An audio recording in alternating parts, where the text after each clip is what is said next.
एक बार फिर से स्वागत है आप सभी का हमारे चैनल पीके मंत्रा इंग्लिश क्लासेस पर। मैं हूं आपका होस्ट, आपका दोस्त प्रभात कुमार सिंह, और आज मैं आप सबके लिए लेकर आया हूं समरी एक चैप्टर का, एक प्रोज पीस का, जिसका नाम है इंडियन सिविलाइजेशन एंड कल्चर, और जिसके ऑथर यानी राइटर लेखक हैं महात्मा गांधी। फ्रेंड्स, ये समरी जैसा कि आप देख रहे होंगे, न ये इंग्लिश समरी है न ये हिंदी समरी है, बल्कि ये है इंग्लिश समरी।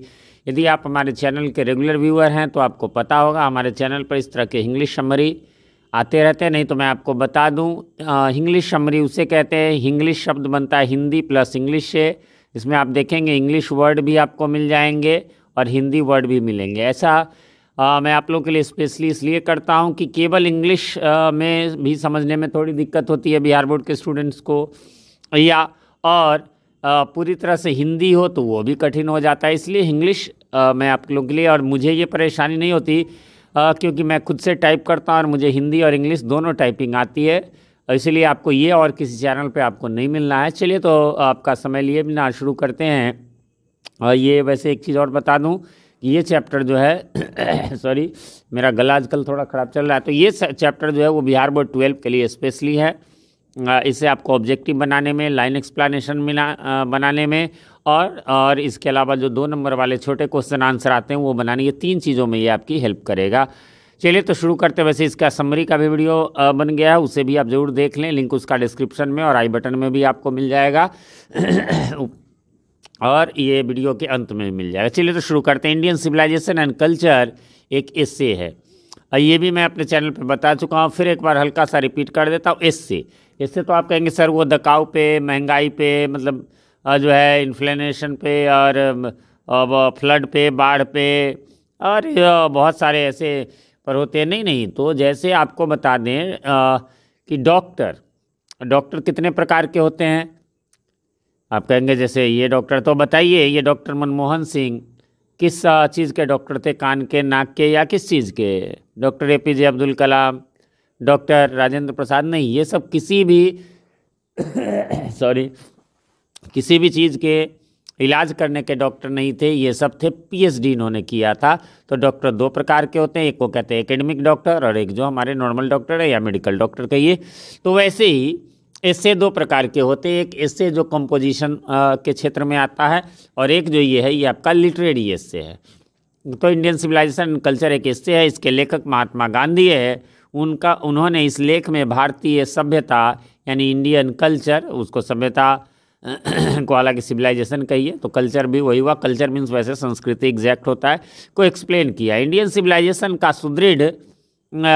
सुदृढ़ आधारशिला यानी साउंड फाउंडेशन, साउंड मीन्स आवाज़ ही नहीं, मजबूत है ना, साउंड हेल्थ, जैसे कि अच्छे स्वास्थ्य के लिए साउंड हेल्थ का यूज होता है, तो उसके लिए साउंड फाउंडेशन है ना, समय से संघर्ष करते हुए आगे की ओर अग्रसर हुई है।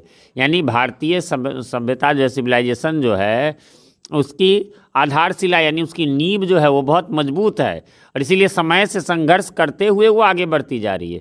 वेस्टर्न सिविलाइजेशन जो कि भौतिकता यानी मटेरियलिज्म पर जो विश्वास करती है, को विशेष महत्व देती थी, भारतीय परिस्थितियाँ एवं आदर्शों से तालमेल नहीं बैठा सकी। वेस्टर्न जो है वो अलग हो गया। वेस्टर्न का मतलब हो गया वही जो यूरोप में, जो इंग्लैंड वगैरह के कल्चर हो गए, और हमारा ईस्ट में हम हैं। तो इंडियन सिविलाइजेशन अद्वितीय है ना। आगे वो कहते हैं कि इंडियन सिविलाइजेशन जो है वो अद्वितीय है ना, यूनिक है, क्योंकि तथा उसे विश्व में पराजित यानी बीट या डिफीट नहीं किया। बीट मीन्स पीटना ही नहीं है, पराजित करना भी, तो उसे पराजित नहीं किया जा सकता। हमारे पूर्वजों द्वारा जिस बीज यानी जिस सीड का रोपण किया गया यानी संस्कृति सभ्यता की, उसकी जड़ अत्यंत गहरी थी, तथा कालांतर में यानी समय बीतने के साथ चमत्कारिक यानी मिरेकलसली रूप से एक बड़े वृक्ष के रूप में जो है विकसित हुआ। यानी कि जो हमारे पूर्वजों ने जो बीज लगाया था वो समय पर वो एक बहुत ही गहरा, बहुत ही मजबूत वृक्ष जो है सो हुआ, वृक्ष के रूप में विकसित हुआ, तथा इसकी अनेक शाखाएं भारत के हृदय स्थल पर फैल गई। एंशिएंट सिविलाइजेशन के रोम, ग्रीक तथा उनके अन्य केंद्र या तो दुर्बल हो गए अथवा अपने प्राचीन गौरव जो है उनका जो था एंशिएंट प्राइड था को अच्छे से नहीं रख सके। हमारा गौरव आज भी है है ना। जो हमारी रामायण परंपरा जो है, महाभारत वगैरह वगैरह, या जो हमारी वो सनातन संस्कृति है वो आज भी है। बाकी जगह के समय के अनुसार बदलते चले गए। जापान में वेस्टर्न सिविलाइजेशन को एक्सेप्ट कर लिया, चाइना भी अपनी प्राचीन संस्कृति से भटक गया तथा उसे त्याग दिया, लेकिन हम लोगों ने ऐसा नहीं किया। सिविलाइजेशन मनुष्य के कर्तव्य की राह दिखाती है। कर्तव्य का निर्वहन तथा आदर्शों का पालन अहस्तांतरणीय है ना, जो ट्रांसफरेबल नहीं है, यह विनिमयशील यानी एक्सचेंजेबल भी नहीं है। क्या समझे? कहने का मतलब इसको फिर से समझिए कि सिविलाइजेशन मनुष्य को, जो हमारी संस्कृति है कि हमें वो कर्तव्य की राह दिखाती है ना, हम सब अपने बड़ों का आदर करेंगे, हमें अपनी ड्यूटी करना चाहिए, हमें समय से सूर्य से पहले उठना चाहिए, ये सब हमारे सिविलाइजेशन, हमारे सभ्यता में है। तो कर्तव्य का निर्वहन और आदर्शों का पालन, ये दो चीज़ें, ये ट्रांसफरेबल नहीं है, ये अपने संस्कृति के हिसाब से चलता जाता है। भारत पर यह आरोप लगाया जाता है कि यह जन समुदाय यानी पीपल को असभ्य यानी अनसिविलाइज यानी पुराने व्यवहार वाला तथा किसी से भी किसी परिवर्तन को स्वीकार नहीं करते हैं, अर्थात वे स्वयं में बदलाव नहीं लाना चाहते।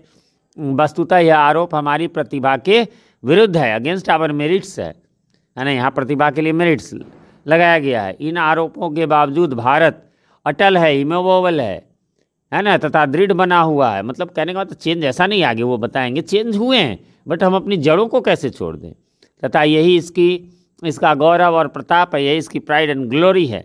इट इज़ ए फैक्ट, यह सत्य है कि मन एक अशांत पंछी है ना, इसको जितना दीजिए उतना ही, आगे जो वो कह रहे हैं, जितना अधिक उसे दिया जाता है उतना ही अधिक वह चाहता है, अर्थात उसकी इच्छाएं अनंत है। नहीं, हमारे मन की, पहले मोबाइल आया कितना आसान हो गया जीवन, फिर हुआ कि नहीं, अच्छा रंगीन मोबाइल आया, थोड़ा और मज़ा आया, फिर 2G आया, अच्छा आज 4G का ज़माना आया, 5G भी आ गया। अब कल्पना कीजिए, मन अशांति है ना, 2G में और स्पीड चाहिए तो 3G आया, अब 4G से भी हमारा मन नहीं भरा कि अब 5G चाहिए, तो मन तो अशांत है। अभी 5G से भी कुछ दिनों में हमारा मन भर जाएगा, लगेगा ये यार। तो वही बातें हैं। ऐसे ही पहले किसी के पास साइकिल हो जाती थी तो बड़ी बात होती थी, आज हमें मोटरसाइकिल पे भी आनंद नहीं आता, कार होना चाहिए, कार में तो मन अशांत है, ऐसा गांधी जी का कहना है ना। और इसीलिए वो कहते हैं कि यह वह उसे जितना दिया वह उसके पश्चात भी, यानी वह जितना चाहता है उससे अधिक भी दे दीजिए, वह संतुष्ट ही बना रहता है मन हमारा। इसी कारण हमारे पूर्वजों ने हमारे, है ना, संलिप्तता की सीमा यानी लिमिट ऑफ इंटेलिजेंस निश्चित कर दी। क्या ऐसे कहिएगा तो एक दोहा है, उसके द्वारा हमारी भारतीय संस्कृति सभ्यता की पहचान मिलती है कि साईं मोको इतना दीजिए जामे कुटुम्ब समाए, मैं भी भूखा ना रहूं साधु न भूखा जाए। यानी कि हे साईं, हे ईश्वर, हमें इतना दीजिए कि जिसमें जामे कुटुम्ब समाए, कुटुम्ब मीन्स कुटुम्ब संस्कृत में होता है परिवार, जिसमें मेरा परिवार समा जाए, परिवार का जो है भरण पोषण हो सके, और मैं भी भूखा ना रहूं, है ना, और मेरे संबंधी परिवार भूखा न रहे, मैं भी भूखा न रहूं, और साधु न भूखा जाए। कोई सज्जन व्यक्ति हमारे यहाँ है तो वह बस इतना ही। तो वही चीज़ इन्होंने कहा है कि हमारे पूर्वजों ने हमारी संलिप्तता की सीमा यानी लिमिट ऑफ इंटेलिजेंस जो है निश्चित कर दी है। उन्होंने हमें विलासिता तथा आनंद यानी लग्जरीज एंड प्लेजर्स के विरुद्ध चेताया। उनके अनुसार नगर एक प्रकार का फंदा तथा बोझ है, ट्रैप है, बर्डन है। नगर, ये जो शहर, टाउन, सिटी जो है, लोग वहाँ सुखी नहीं रह सकते। देखिए उन्होंने कहा था ये, क्योंकि वहाँ चोरों, डाकुओं, अनैतिक आचरण वाली युवतियों यानी प्रोस्टिट्यूट्स, वैसे सामान्य भाषा में कहे तो वेश्याओं, तथा असामाजिक तत्वों का बाहुल्य है। ऐसा गांधी जी रेफरेंस देकर कहते हैं कि हमारे पूर्वजों ने कहा हुआ है कि शहर जो है यानी शांति। आज भी तभी देखते हैं बहुत दिन शहर में रह जाते हैं तो लोग गाँव की ओर भागते हैं, वहाँ घूमने कम से कम जाते हैं। इंडियन सिविलाइजेशन नैतिकता को उजागर करती है, जबकि वेस्टर्न सिविलाइजेशन अनैतिकता का प्रचार करती है। अजीब ड्रेस, अजीब खान पान, है ना। वेस्टर्न सिविलाइजेशन ईश्वर विहीन है ना, अर्थात ईश्वर पर उसकी आस्था नहीं है, बस हाँ ठीक है चलते चलते ओके। इंडियन सिविलाइजेशन ईश्वर की सत्ता पर विश्वास करती है। जिस भी धर्म के हम ईश्वर पर भरोसा करने वाले हैं। प्राचीन सभ्यता तथा अनंत मानवीय आवश्यकताओं पर एक सार्थक नियंत्रण है, जबकि मॉडर्न सिविलाइजेशन ठीक उसके विपरीत है। यानी हमारे यहाँ के लायक बिल्कुल उनका सिविलाइजेशन हमारे पर फिट नहीं बैठता है। आगे वो कहते हैं कि वेस्टर्न कंट्रीज़ में भौतिकतावादी वस्तुओं से संबंधित आश्चर्यजनक आविष्कार भी हुए हैं, है ना। उसी प्रकार हिंदुइज्म ने उससे भी अधिक गौरवपूर्ण एवं आश्चर्यजनक अन्वेषण धर्म, आत्मा और अंतःकरण से संबंधित क्षेत्रों में किए। यानी हम ईश्वर पर विश्वास रखने वाले हैं, इसलिए हम लोग अपने जैसे आविष्कार या नहीं समझे, हम लोग बहुत पहले ज़माने पहले उन लोगों ने कार, मोटरसाइकिल, पेट्रोल, डीजल खोजा, हमने जो है आत्मा सुखी कैसे रहे, है ना, अगले जन्म को कैसे अच्छा बनाया जाए, हम वो सूरज की गणना, चांद की गणना, ये सब हमने बहुत पहले कर लिया। तो हिंदुत्व जो है में ऐसा कुछ विशेष तत्व है जिसने इसे जीवित बनाए रखा है। इसने बेबीलोन, सीरिया, इजिप्ट यानी मिस्र जिसको हिंदी में कहते हैं, ईटीसी अनेक सभ्यताओं का पतन देखा है। हमारी भारतीय संस्कृति सभ्यता ने, हमारी सभ्यता, संस्कृति तथा स्वराज हमारी अपनी आवश्यकताओं, इच्छाओं तथा आत्मोत्सर्ग यानी सेल्फ डिनायल पर निर्भर करती है। अपनी अनियंत्रित आवश्यकताओं में इच्छाओं की वृद्धि एवं संलिप्तता से यह कदापि संभव नहीं है। नहीं समझे?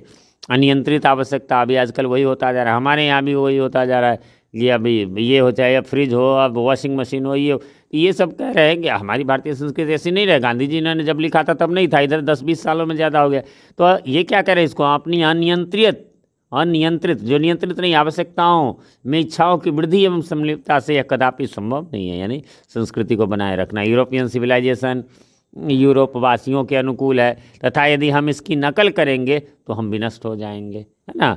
हम किसी सबका अपने हिसाब से, अब यहीं पर देख लीजिए ना, मान लीजिए कि आपको जो है अपने इंडिया में ही ले लेंगे, साउथ में जो है वो धोती पहनते, उधर गर्मी पड़ती है वो वैसा पहनते हैं।